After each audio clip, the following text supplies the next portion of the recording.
기도하겠습니다.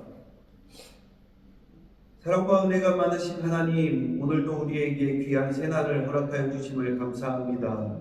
이 새벽에도 하나님의 음성을 우리에게 들려주시고 주신 하나님의 말씀이 이 하루를 살아가는데 우리에게 좋은 이정표가 되게 하여 주셔서 오늘 하루를 살아가면서 하나님의 말씀에 이끌려져서 하나님의 자녀로 예수님의 제자로 온전히 기쁨 가운데 승리하며 살아갈 수 있도록 세상의 가르침과 세상의 풍조와 세상에서 남들이 하는 것과 같이 그렇게 살아가는 것이 아니라 하나님께서 알려주신 대로, 하나님께서 원하시는 대로, 하나님께서 기뻐하시는 대로 그렇게 살아갈 수 있는 하루가 될 수 있도록 주님 도와주옵소서.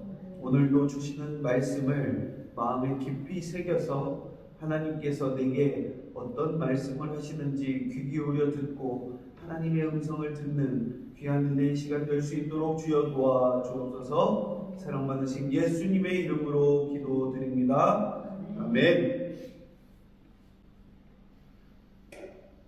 예수님께서는 안식일에 대해서 제대로 된 안식과 형식적인 안식일, 이것에 대해서 확실히 말씀해 주셨습니다.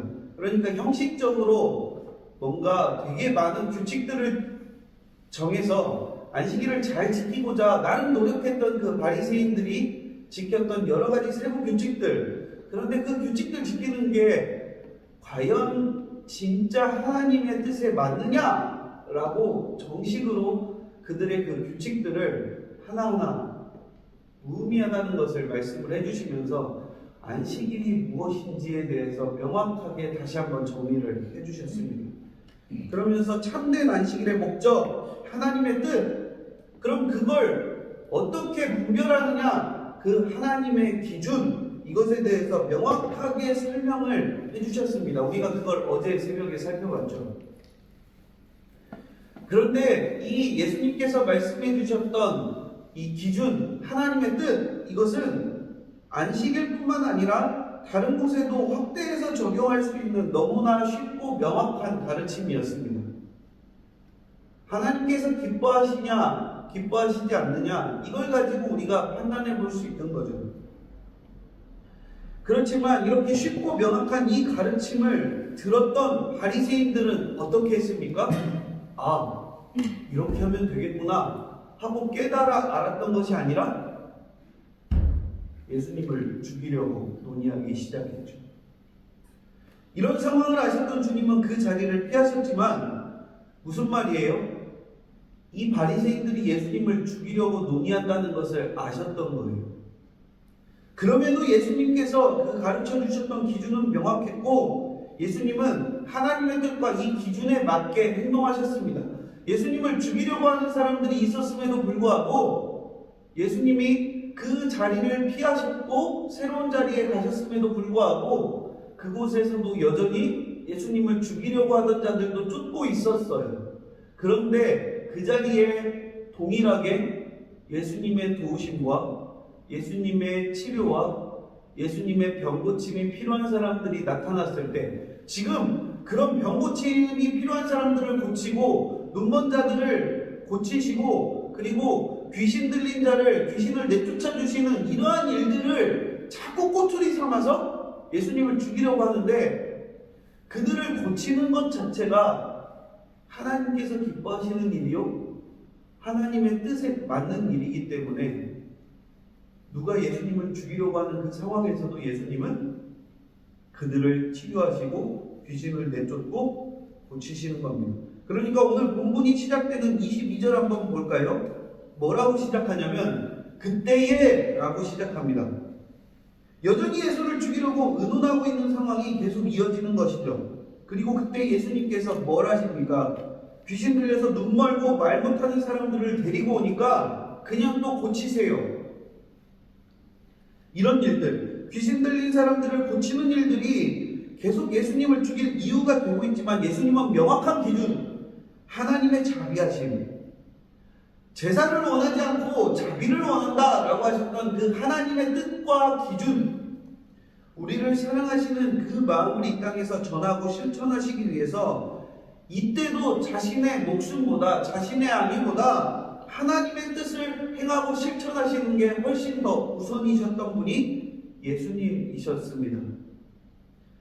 그러니까 십자가를 지기 직전에서야 그 산에 올라가서 예수님, 내가 이 십자가 지는 거 피할 수만 있다면 피하게 해주세요 그러면서 되게 땀이 피가 되도록 기도하셨던, 그 죽음 앞에서, 십자가의 그 죽음 앞에서 고통스러워 하셨다고 기록되어 있기 때문에 마치 십자가를 지기 직전에 예수님께서 그 죽음에 대해서 고민하기 시작하셨다고 생각할 수 있지만, 가만히 살펴보면 오늘 본문에서도 예수님은 이미 죽음의 그 위협과 자기를 죽이려고 하는 자들이 있다는 것을 알고 계셨고, 그들이 자기를 죽이려고 하지만 그럼에도 불구하고 목숨이 위협받는 상황 앞에서 여전히 하나님께서 기뻐하실 만한 일들을 위해 눈 멀고 귀신 들려 있는, 그러니까 귀신 들려서 눈 멀고 말 못하는 사람들을 데리고 오면 고치시는 겁니다. 예수님 목숨이 위협받는 상황에서 이미 자신을 죽이려는 자들에 대해서 알고 계셨지만 그들의 생각과 그들이 죽이려고 의논하는 것들에 영향받지 않고 여전히 하나님의 뜻을 계속 실천하고 계신 예수님의 모습이 오늘 본문에서 나타나고 있다는 것입니다. 이런 예수님의 모습을 보고 전혀 상반된 두 가지 모습이 오늘 본문에서 나타나죠. 하나는 뭡니까? 23절에 보면 이는 다윗의 자손이 아니냐? 이건 무슨 반응이냐면 메시아께서 다윗의 자손으로 오신다라고 구약에 예언되어 있습니다. 그러니까 예수님을 메시아로 생각하는 무리들이 있었다는 거죠. 그리고 그 다음 절 24절에 나오는 바리새인들의 반응, 귀신의 왕 바알세불의 힘을 사용한다. 또 예수님을 모함하는 무리들입니다. 내부적으로 갈등이 있는 단체나 국가들의 특징이 무엇입니까? 내전, 발전하지 못하고 오히려 쇠퇴하거나 자기들끼리 싸우다가 그것 때문에 실제로 망해버리는 그런 나라들도 있죠. 그러니까 지금 예수님은 바알세불의 힘을 빌려서 다른 귀신들을 쫓아내는 행위가 과연 이 귀신들의 세계에서, 사탄들의 세계에서 용납이 되겠느냐, 그 얘기를 하시는 겁니다.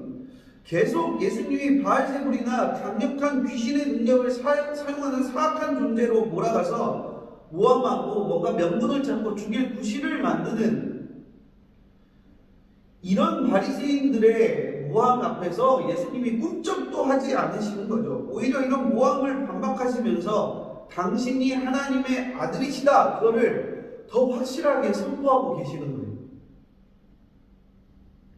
이렇게 귀신을 내쫓는 일을 하려면 귀신들의 왕인 이 바알세불, 그런 강한 자를 결박해놓고, 그러니까 바알세불을 무릎 꿇려놓고 그를 가둬놓고, 그렇게 하지 않고서 어떻게 이런 일들이 가능하지 않겠냐. 바알세불이 어떻게 자기의 세력들을 무너뜨리는 것을 가만히 그냥 보고만 있겠느냐. 바알세불조차 굴복시켜야만 가능한 일이 이렇게 귀신을 내쫓는 일이다 라고 예수님께서 오늘 말씀하고 계시는 것입니다. 하나님의 아들이라면, 하나님의 능력이라면, 하나님의 권세가 아니라면 할 수 없는 일이 이런 귀신을 내쫓는 일인데, 예수님이 당신이 하셨던 일뿐만이 아니라 당시에 이렇게 귀신을 내쫓는 일은 예수님만 하셨던 일이 아닙니다. 바리새인의 제자들도 귀신을 쫓아내고 했던 일들이 있었고, 그걸 예수님께서 이야기하십니다. 너희의 자녀들도, 그러니까 너희 바리새인, 너희들한테 배움받은, 너희들이 길러낸, 너희들이 양육한 자녀들도 귀신들을 쫓는데, 그러면 너네 제자들도 귀신의 힘을 빌려서 귀신을 쫓는 것이냐? 바알세불의 힘으로 귀신을 쫓는 것이냐? 라고 얘기를 하시는 겁니다. 너희 제자들은 하나님의 권능으로 귀신을 쫓고 내가 하는 건 바알세불의 힘으로 귀신을 쫓는 것이냐? 이 말이 안 되는 겁니다. 그러니까 바리새인들의 모함 자체가 앞뒤가 안 맞는 거죠. 그러니까 밑도 끝도 없이 지금 바리새인들은 이성적인 판단을 할 수가 없는 상태입니다. 그냥 예수님 때문에 위기를 느끼고 위협을 느끼고 그러니까 무조건 예수님을 어떻게든 모함하려고 말도 안 되는 소리를 갖다 붙이기 시작하는 겁니다. 예수님은 이런 바리새인들에게 아주 논리적으로 그리고 심지어 그 바리새인들의 그 제자들을 그러니까 너희 제자들이 너희들의 심판관이 될 것이다. 재판관이 될 것이다. 무슨 얘기입니까? 니들은 니들 꾀에 니들이 넘어가게 될 것이다. 자승자박인 거죠. 그리고 이어지는 아주 중요한 말씀. 이게 이제 옛 성경에 보면 이게 성령 회방 뭐 이런 표현으로 나와 있는데 성령 회방제에 대해서 말씀하십니다. 예수님께서 행하신 권능들은 하나님의 능력이었습니다. 믿으십니까? 이것을 비방하는 바리새인들의 주장은 설득력도 없고 그리고 일관성도 없었어요. 그리고 이런 바리새인들의 비난을 성령을 방해하는 행위, 성령을 회방하는 행위라고 아주 심각하게 예수님이 이 정도로 강력하게 수위 높게 지적하시는 경우가 생각보다 많지 않습니다. 그만큼 오늘 본문은 엄청난 예수님의 지적이고 예수님의 비판입니다. 그러니까 아주 심각하게 지적하시며 말이라는 것으로 얼마나 엄청나고 큰 죄를 지을 수 있는지 그것에 대해서 말로 심지어 용서받지 못할 죄까지 지을 수 있다라는 것에 대해서 아주 의미심장하게 이야기해 주십니다. 그러니까 이걸 정리해보면 오늘 본문을 정리해보면 이렇습니다. 사단은 자신의 무리를 공격하지 않습니다. 자신의 부대를 공격하지 않아요. 그러니까 내부 총질 같은 걸 하지 않습니다. 사탄은 그걸 앞서서 말씀하셨고 그리고 또 예수님만 귀신을 쫓았던 게 아니라는 것을 말씀하시면서 이 귀신을 쫓아내는 사람들이 사탄의 능력을 쓰는 사람인 상황이 될 수밖에 없는 그리고 그 사탄의 능력을 쓰는 사람들이 바로 바리새인들의 제자들이다. 이런 상황을 이야기하시면서 반박하시는 겁니다. 이어서 예전 앞에서 우리가 며칠 전에 살펴봤던 천국을 증거하는 행위, 하나님의 나라를 무너뜨리려는 행위인 예수님에 대한 공격에 대해서 명확하게 선을 딱 그어 놓으시는 거죠. 우리가 잘 알고 있듯이 하나님의 나라, 구원의 문은 활짝 열려 있습니다. 천하보다 한 영혼을 귀하게 여기시는 그 하나님의 마음. 그렇지만 안타깝게도 이 구원 모두 다 받을 수 있는 것이 아니라는 것입니다. 그리고 전국적으로 이 구원을 활짝 열려있는 구원의 문이지만 아주 적극적으로 이 구원의 문을 거부하는 자들 있고 누구나 죄를 용서받을 수 있지만 절대로 그 안에서 용서받을 수 없는 죄도 있다라는 것을 성경을 통해서 명확하게 그 기준을 알려주고 계신 것입니다. 그럼 그 기준이 뭡니까? 헌금을 적게 하는 것도 아닙니다. 주일에 늦잠 자서 깜빡하고 교회에 늦거나 교회에 빠지는 것도 아닙니다. 누군가를 험담했다고 해서 용서받을 수 없는 게 아니고 때로는 말씀 앞에 순종하지 못했던 내 연약함 때문에 구원받을 수 없는 것도 아닙니다. 이러한 연약함과 이러한 잘못들은 얼마든지 하나님 앞에 회개하고 용서받을 수가 있습니다. 그러나 성령을 방해하는 것, 성령을 회방하는 것, 이런 행위는 어떻게 보면 가혹하다고 할 수 있을 만큼 처참한 결과로 이어집니다. 지금 본문에서 예수님께서 하신 이 말씀, 이걸 제가 조금 다시 한번 구성을 또 해봤습니다. 독사의 자식들아, 너희는 악하다. 마음에 가득한 것들이 입으로 튀어나오는 너희들이 지금까지 살면서 쌓았던 그런 악한 것들이 말로 튀어나오는 것이다. 너희가 그렇게 무익한 말을 내뱉어서 그 말을 듣는 많은 사람들이 너희들의 그런 말들 때문에 고민에 빠지고 다른 사람들을 현혹시켜서 그들의 믿음과 신앙을 흔들리게 만들고 그들이 예수를 따르게 한 것을 방해한 것은 용서받을 수 없는 성령을 거역하는 죄다. 이렇게 단호하게 말씀하고 계신 것입니다. 하나님의 나라에 정면으로 반박하는 태도, 하나님의 나라를 침노하는 자, 예수님 시대 전에도 있었고 지금 예수님 시대에도 있고 예수님 시대 이후에도 지금까지도 계속되는 하나님 나라를 침노하는 자들, 성령을 회방하는 자들. 중요한 게 뭡니까? 말 한마디 툭 뱉었다고 해서 말 한마디 뿐인데 그걸로 큰일이 있겠어? 이렇게 이야기하고 끝날 일이 아닐 수 있다는 겁니다.